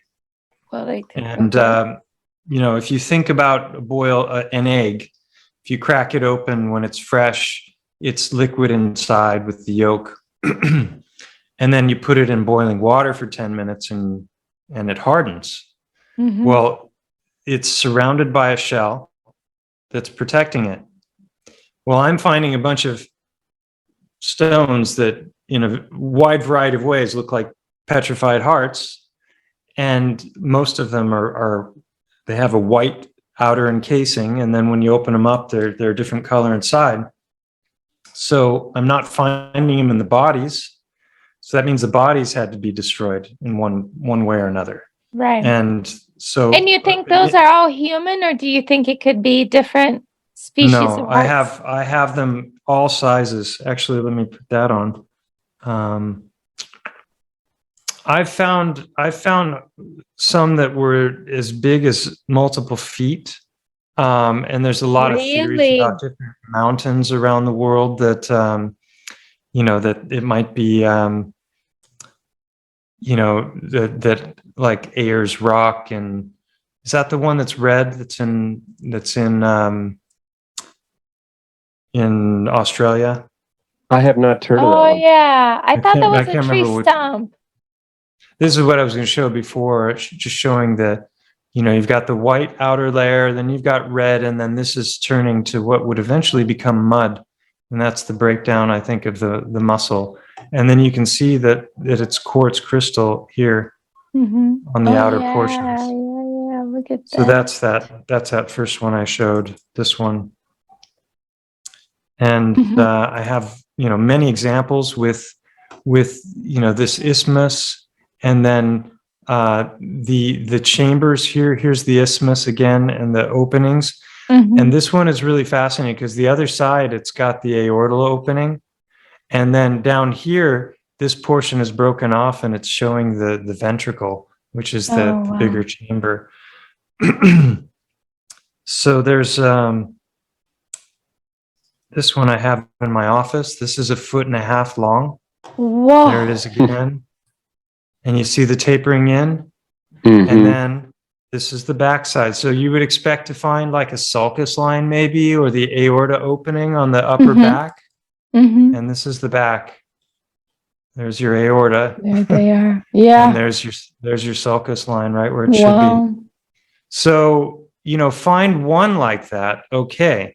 You know, see this rock. It's very clear right from the get-go that this is fractured. These are straight lines. These rocks, this one has a fracture. These rocks don't exhibit fractures. As soon as they're fractured in any way, you can tell right off the bat that it's you know, it's been damaged. And these are complete. This one is showing blood vessels. So there's, you know, I could go on and on. I found them very big. So these are Titan hearts in your opinion? No, well, a Titan is a creature that is like the size of a mountain. Oh, You know, okay. you So got, that you would got be giants. These would be more like giants' hearts, or the heart of some very great animal, elephant, giraffe, or something. okay. You know, something that is a lot bigger, but they're also very small. To answer the question, that one. These are, you can see that it's this reoccurring theme. This one might be a centimeter in size. And you can see even the small ones are very detailed and often have the blood vessel openings in just the right places. So, and the sulcus lines, like you can see it there. And So- these are found all around the world, not just in your region, although in your region it seems like there's a lot. Yeah, if I go to my YouTube channel, I can show you a few of the best. And you know what might be good is if we play videos, we just don't go back to non-sharing, and then it won't kill the. Right. Yeah, that seems to be the problem. It wants me to share all the time. So that's the Da Vinci quote that I shared. This is just a fun picture. You like Oliphant. I think this is from Tolkien. And I share a lot of stuff. Here's Petrified Brain. And to me, this is another of what I would call self-evident proof. I thought it was going to go big there. It didn't. But yeah, so you can see here, brain is made of fat, right? So brain in my theory is going to petrify to crystal, to quartz. And you can see this is crystalline and it is fully, it started to become entirely quartz here and lose its form. And then here's another, this is a petrified whale brain. So people who say that there's no evidence for soft tissue in the fossil record petrifying don't know what they're talking about. There's lots of evidence for it. Wow.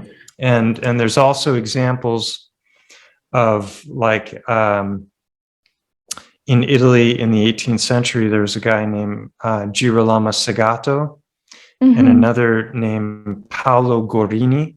And they both knew how to petrify flesh. So this is stone here, and I have no idea how big this is, or even if it's stone, but it's listed as a petrified mushroom. This I start to question: was this once meat? You know, it's rose quartz, but it sure looks like meat. It does. And this is definitely stone, and you can see all the different layers.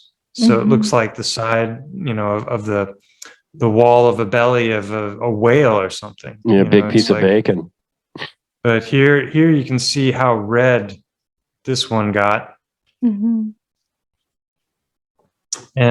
is that Devil's Tower? That looks like Devil's. This is Devil's Post Pile, which I think is in California, if I remember, but I'm not sure. Oh, okay. And I just found this so fascinating because you can see the grain, you can see the curving of the grain, and this is, you know, a tree doing the same thing there. Wow. This one was fantastic. There's your sulcus line. You can see how fleshly, and here you can even see the muscle fibers. Yeah. The ones I get here, they got hit. You don't see the muscle fibers in them here, but this is the backside. And you can see how many that's exhibiting. This is sent to me by a subscriber. This one here is pretty cool as well. You know, you can just see this chunky, fleshy portion here. Yeah, it's got the same kind of swirls to it. And there were a couple more, if I remember correctly. But Mike, if we were to go back, because I know we're coming up on time, but if we were to come back and say like the ramifications of this from a overall world view or realm view, what are your thoughts on that? What can you pontificate for us? Did this happen? It was a worldwide event. It happened everywhere. Or this is maybe several resets, you know, because we talked about the Great Reset. I'm going to try to stop sharing. Well, you don't have to stop sharing if you don't want. All right. Well, yeah, I mean, in mainstream geology, they tell us that there are like 5 great dyings off. So you've got, even in the mainstream, you've got this idea that the world was very, very different once upon a time, and then everything died, and then that happened again, and then it happened again. And so we've got these these stories. We've got all the mythical stories like Medusa, turning things to stone just by looking at them. We have Cthulhu, which I think is really a metaphor for what may be a plasma apocalypse, where there's like major resets that take place in the realm. And there's a channel called Archaics where he talks a lot about the Phoenix event. Another channel named J Dreamers has done a lot of work on the what he calls it, the plasma apocalypse. There was a guy years ago talking about the MCO event, which was some electromagnetic plasma something or other changeover event, I think is what it stood for. So a lot of people have toyed with this. Then you've got Thunderbolts Project, which are talking about electric universe theories, and that fits in nicely with those, I think. You've got all the mythic tales. You have the mythic tales of Titans, of the great trees as well. The Norse mythology, Yggdrasil, the world tree. If you search for world tree, you'll get all kinds of amazing, amazing drawings. But the trees is definitely one you can know for sure. And the work of Hangman 1128 is somebody that I've featured a lot on my channel, because he's done so much amazing work when it comes to exposing the truth that the great trees existed, and not just from the perspective of Devil's Tower and these different plateaus or the stump-looking mountains, but actually showing the mountains themselves and how I can just show a little bit of his work, because it's just absolutely amazing. Yeah, that'd be great. And I mean, just the mountain alone, Montgo would take a whole show, probably. Because I think the Titans discussion is interesting, because I know there's been a lot of content about the giants, that the Anunnaki and all of that type of stuff, but then really what we're talking here from Titans is much bigger than that. Oh wow, look at that. Right. So this is one theory. The Devil's Tower was a fungi, and it's it looks very similar. It does. Could be. I'm not going to say no. I'm not certain about the stumps. I lean towards tree when I look at the surroundings and I look at the details. But yeah, what you're talking about is, we've got trees this would be the outer portion of a stump that's no longer there. So this would be like just a tiny portion of the outer ring. This is in Colorado, right? And so that's what Hangman has done. He's gone. This is called the flat iron. So this would be the sloping upward, and then eventually it would start to go like this. So we're talking about trees like in the movie Avatar that were miles wide and stretched even higher into the sky. And it sounds crazy, but we know that petrified trees exist. Here's examples of them. But then this is somebody else looking at how much it looks like a stump, looking at the fibers and looking at the cross section of different kinds of plants, and showing how that this is how things grow. So, I mean, which makes more sense, something like this, or lava cooled, jutted upward, and then hardened in hexagonal columns?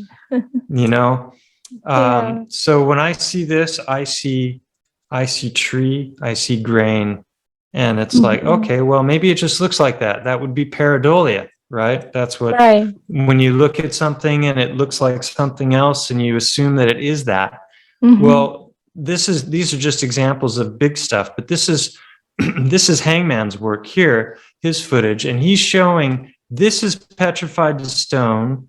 This is also stone. And then he's got other sections where it's like stone, halfway stone, halfway wood, and then wood, and he breaks it off, and it's still got the fibrous bending of the wood. Wow. So it's unequivocal, self-evident proof that he's finding the evidence for the great trees. So if you look at something like this on a tree that's 10 miles wide and stretches, 8 miles wide and stretches 20 miles or more into the sky, this is going to be a chunk that's going to be 100 feet wide, this little tiny piece here. And then they break off in a very particular pattern. And when they break off, you could easily like walk between these, and you would be a midget. Right. And you would be tiny in relationship to these blocks. Well, there they are. Same exact thing. Yeah. And when you get on the sides of these, you can see the grain. And then not only that, but all I talked about things petrifying to quartz, all the different kinds of fat that are in the body, including blood. Blood plasma is made primarily of fat. So that's going to petrify to quartz crystal as well. Well, so does sap. You've got amber, which is one kind of sap, but you're going to see other examples here in a moment. So here it looks like, a wood pile, and those are broken off of these, and it is just very clearly wood. So this is a piece of wood that hasn't petrified, and you can see this shape that it takes and all the different ways that it can break off. When you really understand that, then when you start to see, here's other examples of all the different manifestations. So this would be one of those. So this is a tiny piece of a branch. It's not even a trunk, right? And then this could be 50 feet wide. That's how big these trees were. Wow. And you're going to see some evidence for that in a moment. So in order to really understand the complexity, you have to understand like all the different ways in which grain goes, and the the growth rings, knots. There's so much. Like, look at the complexity in just this and all the different kinds of materials that would be found. It's not just going to be one thing. It's going to be a bunch of different things. And when you start adding in sap and all the other things that the trees produce, remember we were talking about transmutation of elements before. The trees were doing it. They produced. He's got so much evidence for the trees having produced probably most, if not all, of the periodic table was coming from these great trees, and I think Titans as well. He's really focused on his own work because he doesn't want to muddy the waters by confusing people. But so I'm just going to breeze through this. So this is sandstone, and this is the root structure of the trees, and this is soft. You can with primitive tools you can carve out holes in this, and if it's something that's 20 feet high, you could maybe make a room. Right. So you get a lot of these different examples of how, people have made these dwellings. It's just phenomenal. So let me get to some far more convincing stuff here. If that doesn't convince people, like this is just going to be like, if you think about those little pieces again, this is going to be one fiber on the piece, and this is going to be a next fiber with a slightly different color, and then another fiber. That's the size we're talking about here. And then guess how it erodes and breaks down? The sandstone becomes sand. Right. Then there's where we get all our beaches, and we get all of the the mud and all the different things that make up our realm. And so this is all eroded by water. And he shows this. He's got some proofs for this that are really fascinating, because there's aggregate stone here, and you'll see it.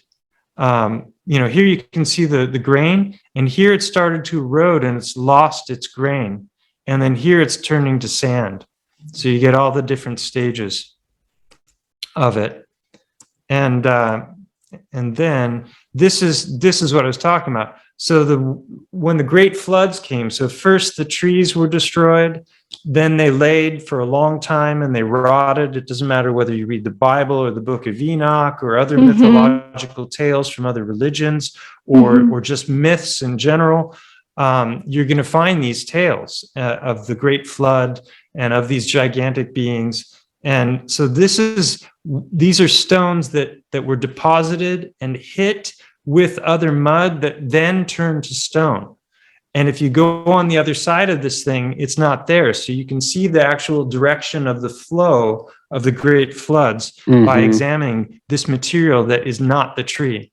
So here's an example of it on top that was deposited, but this is the sandstone of the tree. Right.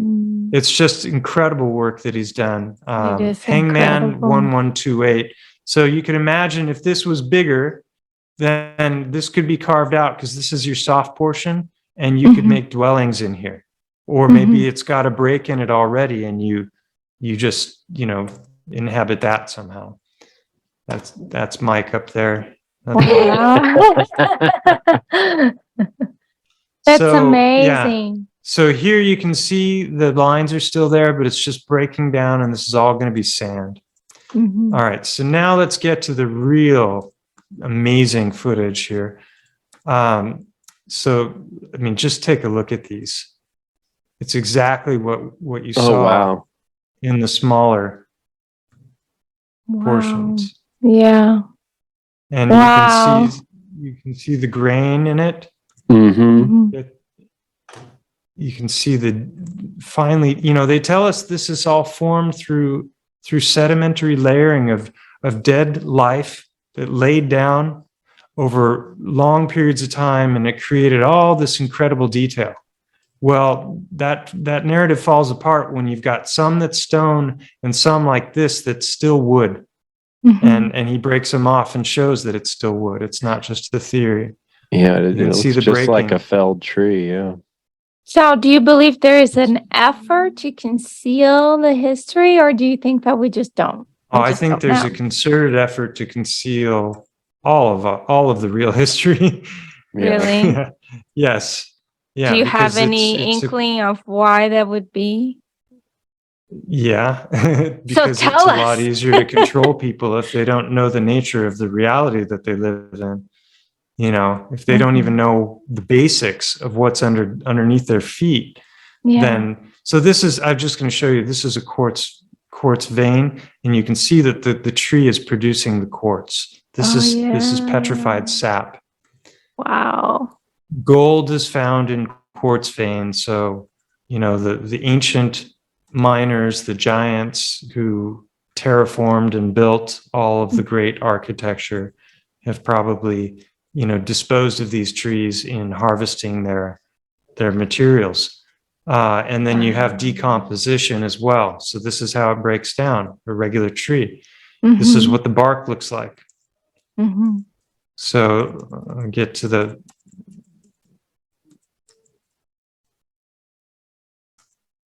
here we go. We're getting into more. So this is a quartz vein. And this is where they'll mine for gold and other materials in quartz veins. And this is the sap of the great trees. You find mica in it, and all of the other elements are in there, or many of the other elements. So this is sounding a lot like Avatar here. Yeah.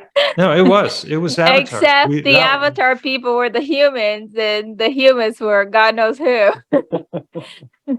Yeah, I think that Hollywood is constantly showing us our true past in fiction and fairy tale, and getting us to believe that, it's so wonderful. There's a reason Avatar was the number one film, number one grossing film. I think it's part of our DNA, who we are. We are remembering. But here, to me, this is what I call self-evident proof.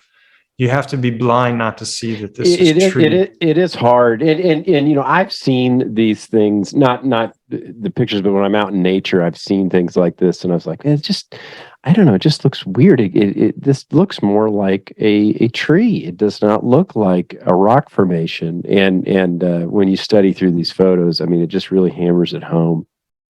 So in a tree knot, you're going to have sap right? And the sap can bead up and it can actually stick out of the knot, you know, as it bleeds out of the tree, and that's going to form little balls. But in this case, you know, it's still sitting in its place where it formed. It formed right there, and you can see it continues here. This is all quartz, and I mean, if you can't see that, that's wood, and that is not some kind of sedimentary layering. I can't help you. Yeah. You know, people will willfully deny this over and over again because it doesn't match the mainstream narrative. And I would go back to that quote that Leonardo da Vinci had, you know, that we had at the beginning, which is if the empirical evidence doesn't match the narrative, stick with the evidence. Yeah. Right?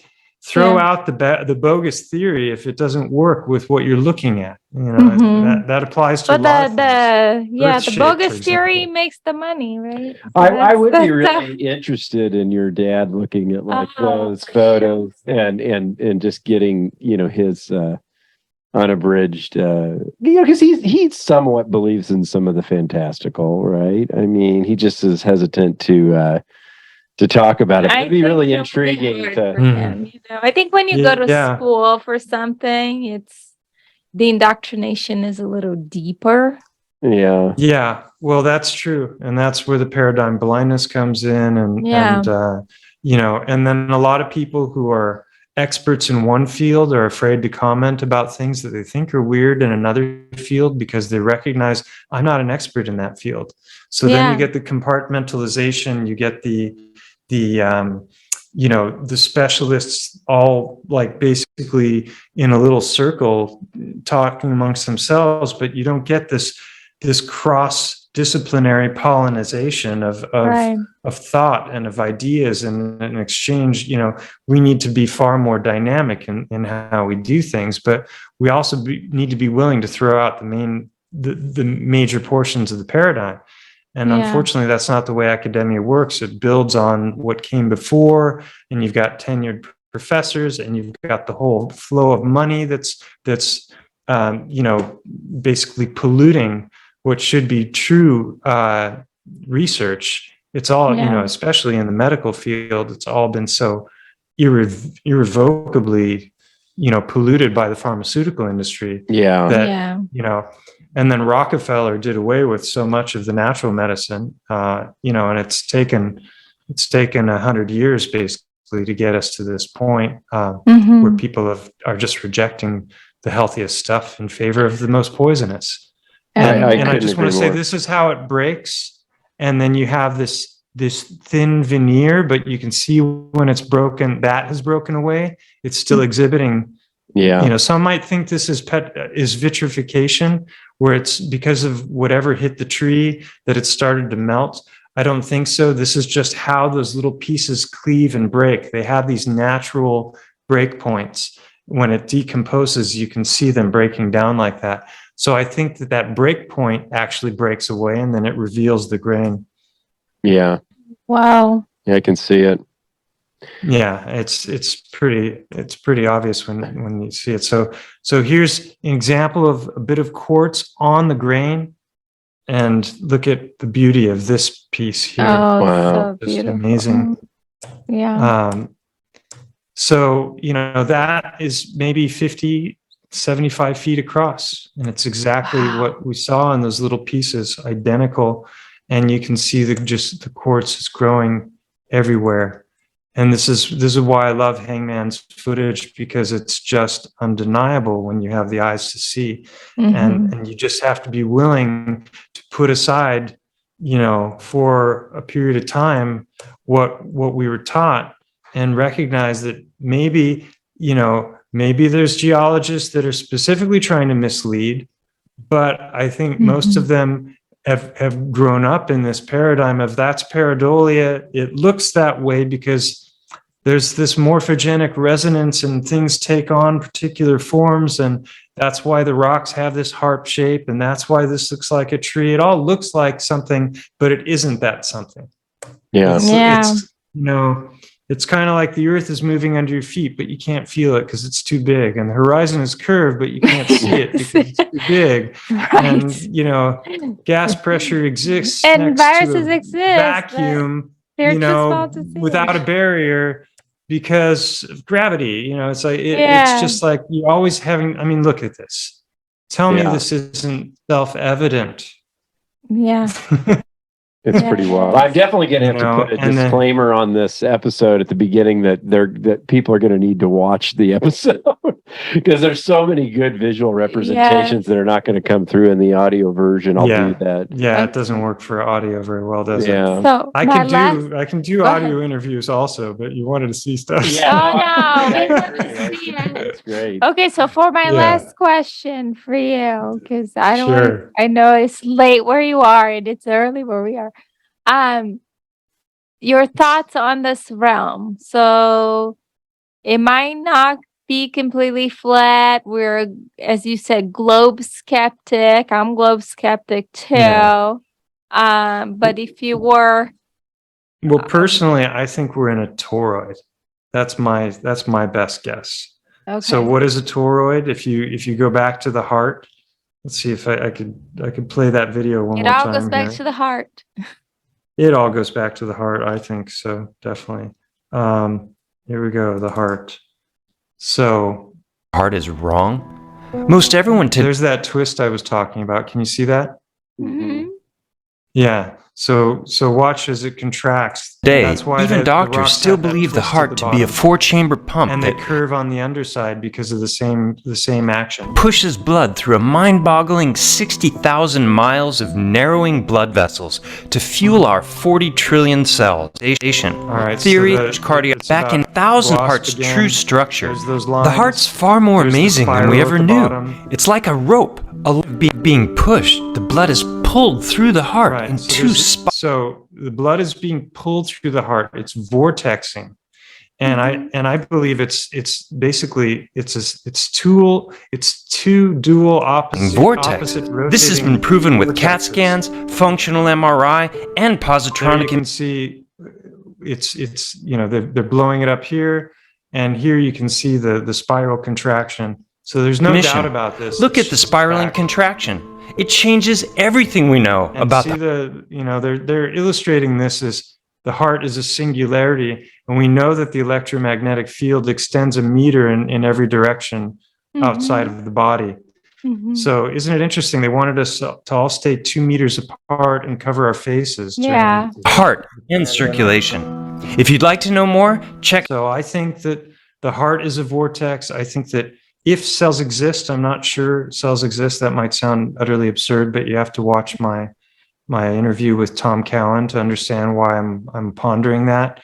Yeah, we're skeptical too. Yeah. So I think what's being found on a lot of X-rays is not cells, but is artifacts of the process of observing the cells. All the stains, the damaging of the tissue, changing of temperatures. There's all these different steps that they go through in order to be able to see what they're showing us. And those steps in and of themselves can create gas bubbles. They can create all kinds of things that we might be observing on the microscope and saying, look, there's the cells, there's the tissue. So I think it's far more We lost. we've got it as a communicative network. out these videos. And so I think because of what I've learned about magnetics and the way the magnetic field is and the central portion of the magnet and then I can just show it real quick. It's so much better if you can see it. Electric. So this is what the electromagnetic field looks like. And I think that we live on this. Wow. And then this is our North Pole. And I think that things are spiraling in and spiraling out and looping back around. And this is what's giving us our aurora borealis. And this is how all magnets are. This is how the heart is working. If you get into plasma physics, it's the same way. You can do this with magnets inside of a vacuum chamber. I recommend people check out something called the Primer fields. It's spelled Primer. Okay. And there's a 3-part series that will blow your mind. And all the stuff that NASA is supposedly seeing out in space with their telescopes is stuff that can be recreated in a laboratory with magnets and plasma physics. So you run electricity through the noble gases inside of a pressurized chamber with magnets, and it creates all of that, all of the same stuff that NASA is showing us when it comes to nebulae and whatnot. Wow. So I don't believe anything coming out of NASA anymore. I think we live in something more like this, or maybe something like this, a big Tesla plasma ball. This would be looking at it from above, these centripetal forces and the singularity at the center. So yeah, that's my answer. I like it. That's the short Fantastic. answer. Hey, Mike, let me do my final question. We'll be right at about 2 hours for the episode, but the name of your channel, Stellium 7. Stellium. I saw stellium in astrology means like if you have 3 planets in one house. What does that mean for you? Yeah, I grew up with astrology in the house. My mom was an astrologer, and she started studying astrology when she learned about it when she was pregnant with me. And one of the things that really motivated her to learn more was that she wanted to try to understand more about her child that was about to be born at the moment of birth, and to look at the chart to better understand my spiritual fingerprint, so to speak. And so I grew up with that. I've studied a lot of astrology over the years myself. And in my natal chart, I have 5 planets in the 7th house. Oh, wow. And there's also a system that's a combination of astrology, the tarot, and numerology called, the name escapes me right now, but there's a book called the Sacred Symbols of the Ancients, and it's a very difficult to find book now, but basically it breaks down each of the birthdays and it assigns a playing card to the birthday. So like from ace to king and the 4 suits plus the joker. So my card is the 7 of clubs, and I've always loved the number 7. It was my favorite number. And yeah, so I had an email address for a very long time that had that. And when I was trying to figure out what to call my channel, that was what I went for. Gotcha. No, I just had to ask. I'm a fan of astrology, but we've got a friend of ours that we've had on the podcast a couple of times, Robert Phoenix, and I noticed when I looked up the name of yours, because I just thought that would be a good question, that it was related to astrology, and I didn't know that. Definitely. Yeah. So very cool. But hey, I'm planning a stream that I'm going to do shortly called it's going to be a synchronicity stream, where I'm just talking about a whole lot of different synchronicity. Oh, I forgot to mention Francisco Torrent Guasp. He lived and worked his entire career out of his home in a private family practice, 15 minutes from me. Whoa. That is what are the odds of that? Well, that was the other thing I was going to say. What are the odds? You have to think about, you being the person, that's bringing a lot of this forward, and your purpose, and it really makes it powerful as well. Yeah, in your call to Casablanca, right? Yeah. Yeah, and all of these different. That's Cthulhu, I think, is how it's pronounced, and this is one of the gods of destruction. You've got Medusa as well, and what were they known for? Turn everything to turning things to stone. So I think this might be a metaphor for these periodic, events that hit our realm. And some people theorize that this is melt.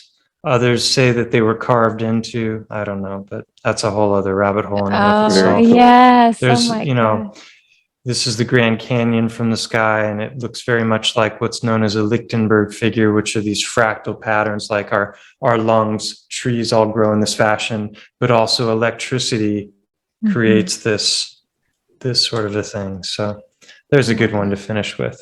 That's Very cool. amazing. Well, hey, we really appreciate you taking the time with us. It's been a very eye-opening conversation, and Right. yeah, what a ride! My pleasure. Thank you for the invite. And yeah, we appreciate what you're doing. Keep doing it, and we will. And how can people support? Oh yeah, how can people support you? There's a Patreon account on the liner notes of all my videos. Sometimes I do a live stream and people donate there.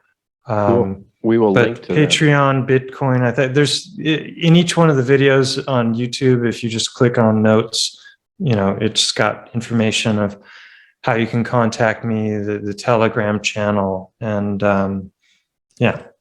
we will put all those in the show notes. Amazing. And don't miss, we didn't talk about it at all, but don't miss the Unveiling a Titan series, because that is a mind blow, and that's how it all began. So we kind of went backwards. And that Titans one's going to be on all your channels, or is it just on a specific one? Yeah, well, the other channels you mentioned, Rumble and BitChute, I haven't even gotten to updating those. Odyssey is pretty good because it syncs with YouTube. Okay. But it doesn't sync the videos that are over 2 hours. Some of my best videos were the ones that were done live. I went up to the Eye of Mont Go live. I've been out in the field collecting the Heartstones live. Those are under the live tab, which a lot of people don't even know exists on YouTube. So if you click on the live tab, then you can see some of the best videos are there. Very cool. The best is stealing. Well, thank you so much, Mike. We'll let you get to bed now. It's late where you're at, but keep. It's not so late.